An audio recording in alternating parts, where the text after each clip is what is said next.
भाई सबको नमस्कार, राम राम।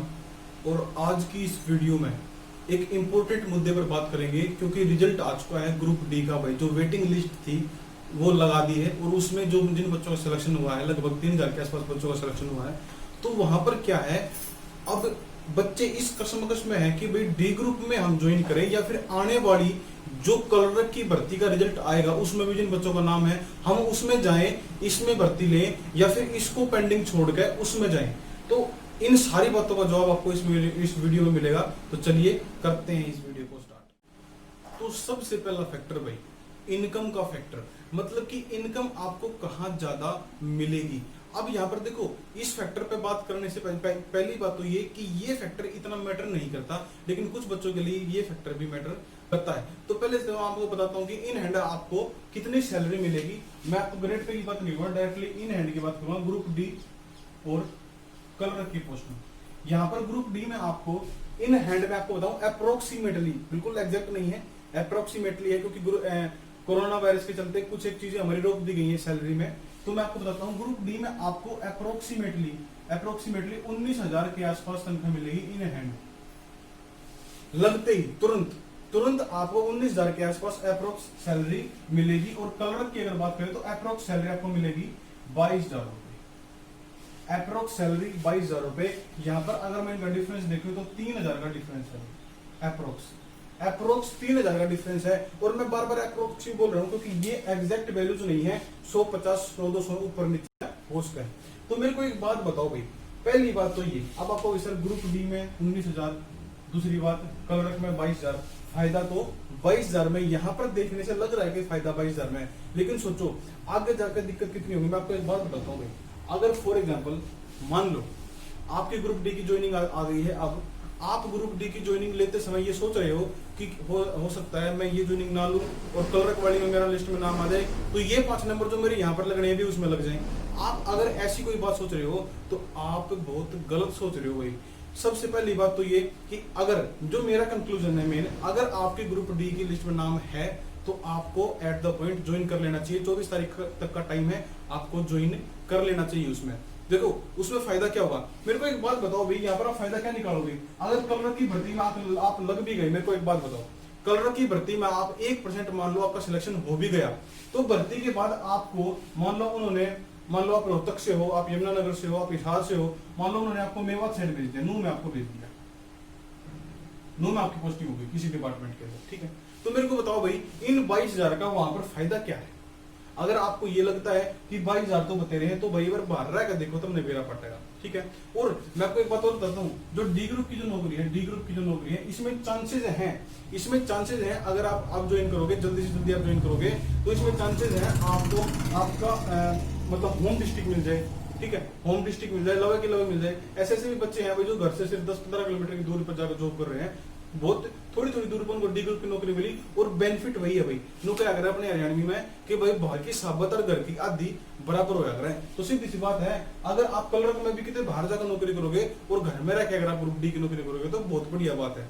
और नौकरी अगर है कि पैसे भी होगा जो अपने हाथ में दिखे है। आज ग्रुप डी वाले तरफ ये देने लग रहे हैं भाई, न्यू नहीं बेरा कलर काले 6 महीने बाद हम लिस्ट में थारा नाम देवे अक नहीं देवे, लेकिन ग्रुप डी वाले थारा नाम दे दिया, थारे हाथ में रुपये है 19,000। तुम इस 3,000 के लालच में आने वाले 6 महीने रुक जाओ, मान लो आने वाले 6 महीने रुक जाओ, और यह चीज तुम ना लो, और 6 महीने के बाद में इस लिस्ट में तुम्हारा नाम ना हो, तुम क्या करोगे मेरे को नहीं बताओ, तुम क्या करोगे। हाँ यह बात कंफर्म है, ग्रुप डी की नौकरी लाके पाचा आज नहीं तो कल 2 साल में, 3 साल में, 5 साल में, 7 साल में तुम कलरा कूड़ा बन जाओगे, कोई दिक्कत नहीं, तारा प्रमोशन हो जाएगा, कोई भी डिपार्टमेंट में जाओगे तारा प्रमोशन हो जाएगा। लेकिन आज के टाइम अगर ग्रुप डी में अगर आप सिलेक्शन नहीं लेते हो, ग्रुप डी में अगर आप सिलेक्शन नहीं लेते हो तो सबसे बड़ी भूल होगी।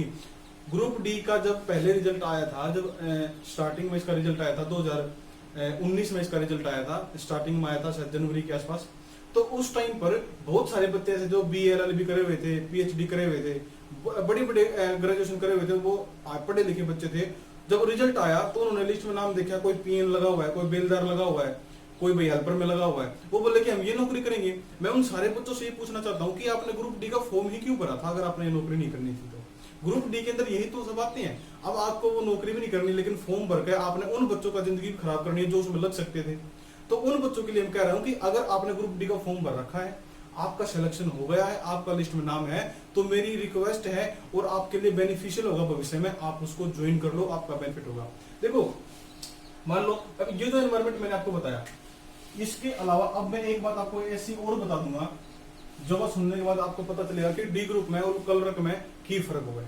3000 की सैलरी का तो फर्क है ना, आपको लग रहा है कि 3000 रुपये ज्यादा यहाँ पर हम कमा लेंगे। मैं आपको एक बात और बताता हूँ भाई, कलरक के अंदर टीडीएस काम होता है। टीडीएस ये वो वाला टीडीएस नहीं है, ये इंग्लिश वाला टीडीएस एक वर्ड होता है टीडीएस, जिसका मतलब होता है तगड़ा मेहनत वाला काम।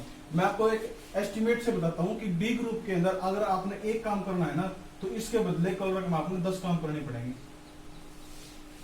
10 गुना ज्यादा लोड है भाई वर्क का वहां पर कलरक में। ठीक है, मेरे को पता है कलरक में कितना लोड है। यहाँ पर अगर आपको एक काम करना है तो यहाँ पर आपको 10 काम करने पड़ेंगे। ठीक है, यहाँ पर आपकी कोई रिस्पॉन्सिबिलिटी नहीं है, यहाँ पर आपकी कोई रिस्पॉन्सिबिलिटी नहीं है। अगर आप पीएन हो, अगर आप चपरासी लगते हो किसी ऑफिस में, तो आपने ऑफिस खोलना है, ऑफिस बंद करना है और कुछ नहीं करना। ठीक है, छोटी मोटी ऑफिस का जो कोई नुका भाई फलानी फाइल मन दे दे, फलानी फाइल मन दे दे, या यो कागज लिया यो कागज उड़ दे, बस इतना काम है आपका। और मेरे को बताओ, अगर यहाँ पर रिस्पॉन्सिबिलिटी जीरो है, यहाँ पर रिस्पॉन्सिबिलिटी जीरो है नहीं है। अगर एक लेटर टाइप करते टाइम आपसे एक प्रिंट में छोटी सी मिस्टेक होगी तो 10 बार गाल बकेंगे। आपका जो सीनियर होगा वो गाल बकेगा, जो जूनियर होगा वो गाल बकेगा, सारे गाल बकेंगे। यहाँ पर रिस्पॉन्सिबिलिटी है भाई, तो ये बात ध्यान से देखो। आप ये चीज मत देखो कि 3000 का फर्क है, ये छोटी नौकरी है, बड़ी नौकरी है। लोग क्या करें, सांप छोटा हो या बड़ा, सांप सांप होता है, वो जहरीला होता है। नौकरी छोटी हो या बड़ी, सरकारी नौकरी होती है। ठीक है, सरकार के बटे बढ़ना जरूरी है, छोटा हो या बड़ा हो कोई फर्क नहीं पड़ता, बटे होता है। मेरे को एक बात बताओ भाई, यहाँ पर 19,000 लेने में कोई नुकसान नहीं है मेरे हिसाब से, अगर हम इस चीज को देखें तो। मतलब कि यहाँ पर आपको एक काम करना है, कोई रिस्पॉन्सिबिलिटी नहीं है, आपको बिल्कुल फ्री बैठना है। ये नौकरी लेने के बाद, इसके बाद आप यूपीएससी की भी तैयारी कर सकते हैं। मेरी बात को समझना भाई, खासकर जो अनमेरिड बच्चे हैं उनके लिए बेनिफिशियल है यह बात। ये नौकरी पकड़ने के बाद आप यूपीएससी की तैयारी कर सकते हैं, आपके पास सिक्योरिटी होगी, आप अपना खर्चा निकाल रहे होंगे इस रुपए से, और आप एक ऐसी चीज की तैयारी कर रहे होंगे जो आप सपने में सोचते थे कि इस चीज की तैयारी करांगे, लेकिन रुपये नहीं है यार तैयारी करने खातर, तो रुपये भी आ जाएंगे और आप तैयारी कर सकते हो। लेकिन अगर आप इसमें बढ़ गए एक बार, तो पढ़ाई में तो भूल जाओगे, आप जिंदगी में कभी पढ़ नहीं पाओगे दोबारा, जिंदगी में कभी दोबारा नहीं पढ़ नहीं पाओगे। इतना बर्डन होता है इस काम में। आप जब ऑफिस से घर जाओगे तो जाकर सिर्फ इतनी सी आप उम्मीद होगी कि कोई रोटी पानी दे देवे, मैं उसने खा लूं और मैं सो जाऊं। इतनी थकान होती है इस काम में। आपको यहाँ पढ़ाई को तो भूल जाओ, यूपीएससी को तो भूल जाओ, आप यहाँ पर कलर करने के बाद एसएससी की भी तैयारी नहीं कर सकते, एसएससी की भी तैयारी नहीं कर सकते। और कोई भी घना हार्डवर्किंग है तो उसकी तो अलग बात है, एक्सेप्शन ऑलवेज देयर। लेकिन यहाँ पर सबसे बड़ा बेनिफिट क्या है कि आप सिर्फ 3,000 रुपए कम ले रहे हो और कुछ नहीं है, सिर्फ 3,000 रुपए कम ले रहे हो और कोई फर्क नहीं है। मैं तो ये भी नहीं मानता कि ये छोटी ये बड़ी है, मैं तो कहूँ ये बड़े हैं, ऑफिस तो यही खोल रहे हैं। डी ग्रुप वाले टाइम पर नहीं आए तो बाहर खड़े रहेंगे और मानस ताला कौन खोल लगा, डी ग्रुप वाले तो खोल लेंगे। तो कहने का मतलब ये है कि नौकरी बड़ी या है भाई, और इसमें काम कुछ नहीं है, इस पर रिस्पॉन्सिबिलिटी कुछ नहीं है। यहाँ से आप छक्का पढ़ाई कर सको, यूपीएससी लेवल तक की तैयारी कर सको, और यहाँ पर आप कुछ नहीं कर सकते। सिर्फ 3,000 एक्स्ट्रा लोगे जो आपके बाहर रहने में, कितने बाहर रहने में आपके किराए में कट जाएंगे, या कितने आने जाने में। मान लो कोई रोज तक का है भाई, उसके जद्दर ड्यूटी आ गई तो उसके अप डाउन में रुपये कट लेंगे तुम्हें, तो वही बात पड़ जाएगी, कोई फर्क नहीं पड़ता। तो ये वाली नौकरी मेरे हिसाब से, अगर आज आपका नंबर आया है, आप ही सोचते हैं कि मैं तो कलर की मैं लागूंगा, मेरा कलर में नाम, कलर के लिस्ट में नाम आ रहा है, तो मेरे भाई हाथ जोड़ के मेरी विनती है, आप डी ग्रुप की ज्वाइन कर लो। कलर में फिर भी नाम आया तो इसमें तो रिजाइन देकर उसमें ज्वाइन कर लियो। बहुत सारे बच्चे थे जो डी ग्रुप में लगे थे, और डी ग्रुप में लगने के बाद जैसे ही पुलिस का रिजल्ट आया, उसके बाद पुलिस का रिजल्ट आया था, अगर आपको ध्यान हो तो, जैसे ही पुलिस का रिजल्ट आया उन्होंने उसमें जाके अप्लाई कर दिया और पुलिस में वो लगे। ठीक है, मैं बहुत से बच्चों को जानता हूँ जो डी ग्रुप में लगे थे और फिर वो पुलिस में जाके उन्होंने ज्वाइन कर लिया। अगर आपका पेपर अच्छा गया है, अच्छे तरीके से आपने पढ़ा है, तो कलर में भी आपका सिलेक्शन होगा। लेकिन डी ग्रुप में तो सिलेक्शन लो पहले, नु कह भाजते चोर के लंगोटी अच्छी। जब HSSC वाले मतलब हरियाणा वाले रिजल्ट ना करते थे, जब तुम कहते वेटिंग लिस्ट लगाओ, वेटिंग लिस्ट लगाओ, वेटिंग लिस्ट लगाओ, ये वेटिंग लिस्ट लगा दी, ये भी दिक्कत हो रही है कि हम तो कलर में सिलेक्शन ले आएंगे। यही तो प्रॉब्लम है। अब यहाँ से जो बच्चे जो वेटिंग लिस्ट में जिन बच्चों के नाम आया है, उन बच्चों में जिन्होंने यहाँ पे सिलेक्शन, यहाँ पे पोस्टिंग ले ली, उन बच्चों जो, और कुछ जो इन्होंने नहीं ली, उनकी फिर अलग से एक लिस्ट और निकलेगी। HSSC तो इन्हें कामों में रह जाएगी फिर तो जो और पेंडिंग जो पेपर लेने हैं, उन्हें जो और रिजल्ट लेने हैं वे कर लेंगे, इन्हें कामों में अटकी रहेगी। तो भाई सबसे बड़ा बेनिफिट तुम्हें जब भी होगा जब तुम एक डी ग्रुप की जो नौकरी ज्वाइन करोगे और इस सारे बेनिफिट का, इस सारी चीजों का फायदा उठाओगे भाई।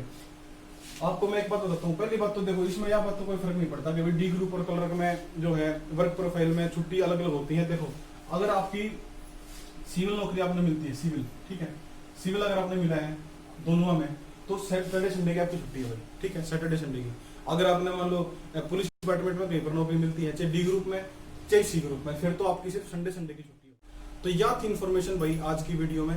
और अगर आपने अभी इन्फॉर्मेशन अच्छी लगी तो कोई भाई, कोई वाहन जिसका सिलेक्शन हुआ है हरियाणा डी ग्रुप में, उसके पास इस वीडियो को सेंड करो, इसके बेनिफिट्स बताओ, उनको समझाओ कि अगली नौकरी का इंतजार करने से अच्छा है इस नौकरी को लो। और ऐसी इन्फॉर्मेशन के साथ मैं फिर से मिलूंगा। कमेंट करियो, लाइक करियो, शेयर करियो, और कोई नया वाला वीडियो देखने लग रहा है तो सब्सक्राइब कर दियो नेक्स्ट वीडियो के लिए। तब तक के लिए धन्यवाद।